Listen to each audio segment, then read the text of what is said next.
नमस्कार। Astrology pro मैं दीपक नहुनी आपका हार्दिक स्वागत करता हूं। तो आज का हमारी चर्चा का विषय है आने वाले धनतेरस के संबंध में।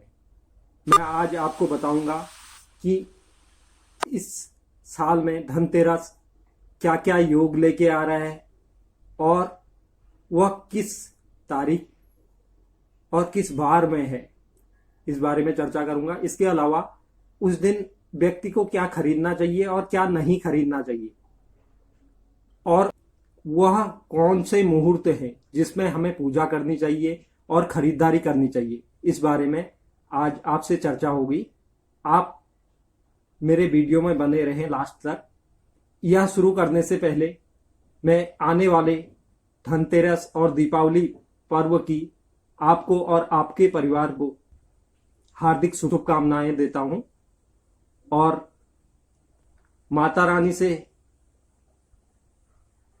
प्रार्थना करता हूं कि आप लोगों पर हमेशा वह अपनी कृपा बनाए रखें।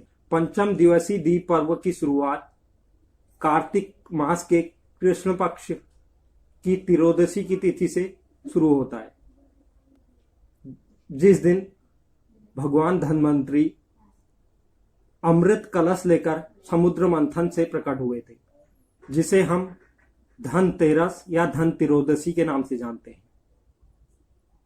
इसके लिए भगवान धन्वंतरी की पूजा और दीपदान किया जाता है। आज के दिन धन्वंतरी के साथ भगवान कुबेर की भी पूजा की जाती है। इस साल चित्रा नक्षत्र के साथ प्रीति योग, गजलक्ष्मी योग, अष्टलक्ष्मी योग और कला निधि योग का संयोग बन रहा है। तो चलिए अब मैं आपसे उस शुभ मुहूर्त के बारे में बताने जा रहा हूं, जिस शुभ मुहूर्त पर आप अगर खरीदारी करते हैं, पूजा करते हैं, तो आप पर भगवान धन्वंतरी की हमेशा कृपा बनी रहेगी। और क्या क्या हम वस्तुएं उस दिन खरीद सकते हैं, इस पर आज चर्चा करेंगे। इस दिन का पहला योग है, वह है 6:59 से 8:20 पर, जो चंचल बेला योग है। अब इस समय तो दुकानें खुली रहती नहीं है, लेकिन आप इस समय पर पूजा कर सकते हैं। इसके बाद जो हमारा दूसरा योग बनता है, यह श्रेष्ठ समय है। यह वृश्चिक लगन, जो स्थिर लगन होता है, वह 8:16 से 9:32 तक। इसके बाद जो हमारा तीसरा योग है धनतेरस के दिन खरीदारी या पूजा करने का, वह है 8:20 से 9:41, प्रातः 8:20 से 9:41 तक, जो तीसरा योग हमारा उस दिन का बनता है।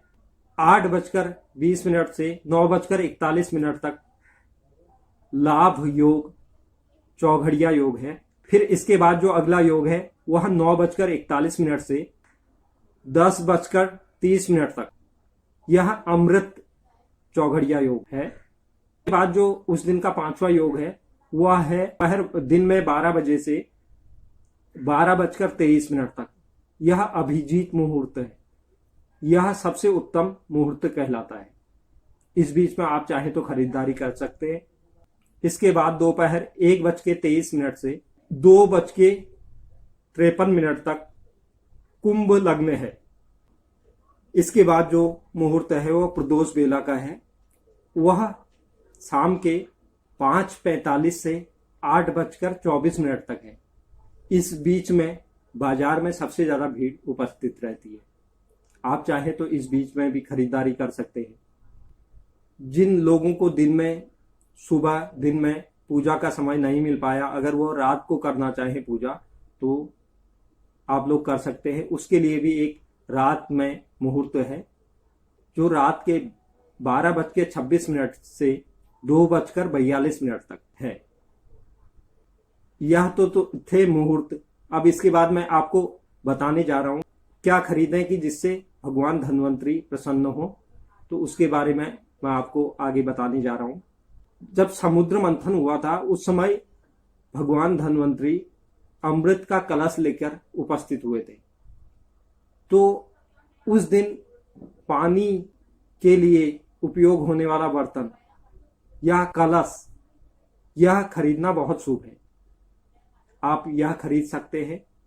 और इसके अलावा धातु से बनी हुई वस्तुएं, जिसमें चांदी और पीतल से बनी हुई वस्तुएं आप खरीद सकते हैं, क्योंकि जो भगवान धन्वंतरी है, चांदी और पीतल उनकी मुख्य धातु है।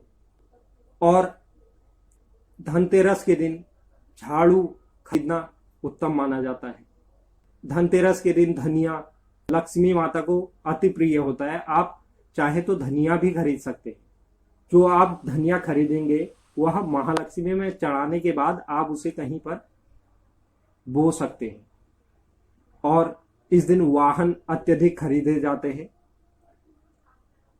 वाहन आप खरीद सकते हैं, लेकिन उसका भुगतान आपको पहले करना पड़ेगा, क्योंकि इस दिन लोहे की वस्तुएं खरीदना शुभ नहीं माना जाता। इसलिए आप खरीदिए, लेकिन उसका भुगतान एक दिन तब भी पहले कर दीजिए।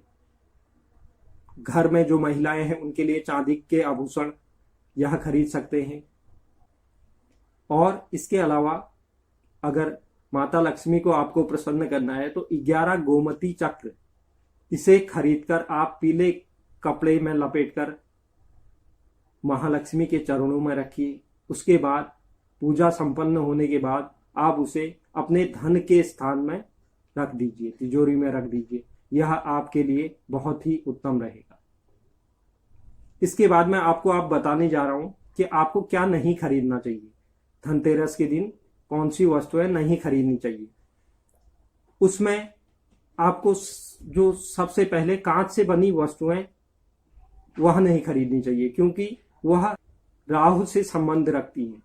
तो इस दिन अगर आप कांच से बनी वस्तुएं ना खरीदें तो अच्छा होगा। इसके अलावा लोहे से संबंधित चाकू और इस तरह से कुछ भी आप लोहे से जो संबंध रखते हैं उनसे संबंधित कोई भी वस्तुएं ना खरीदें।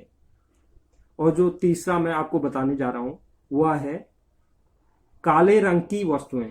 इस दिन काले रंग की वस्तुओं से भी परहेज करना चाहिए। इस दिन काले रंग की वस्तुएं नहीं खरीदनी चाहिए। इसके अलावा तेलीय वस्तुएं जैसे तेल, घी या रिफाइंड जो भी तेली वस्तुएं हैं इन्हें भी नहीं खरीदना। तो दोस्तों, यह जो इस साल की धनतेरस है उसमें 4 महायोगों का संयोग हो रहा है। इसी के साथ मैं आज का अपना वीडियो यहीं पर समाप्त करता हूं। उम्मीद है कि आगे आने वाले समय में मैं आपको इसी तरह से नई जानकारियां देता रहूंगा। अपनी परेशानियों के बारे में जानकारी, उन्हें समाप्त करने के सुझाव व उपाय और कुंडली बनाने के लिए मेरे व्हाट्सएप नंबर 8218960673 पर जानकारी प्राप्त कर सकते हैं।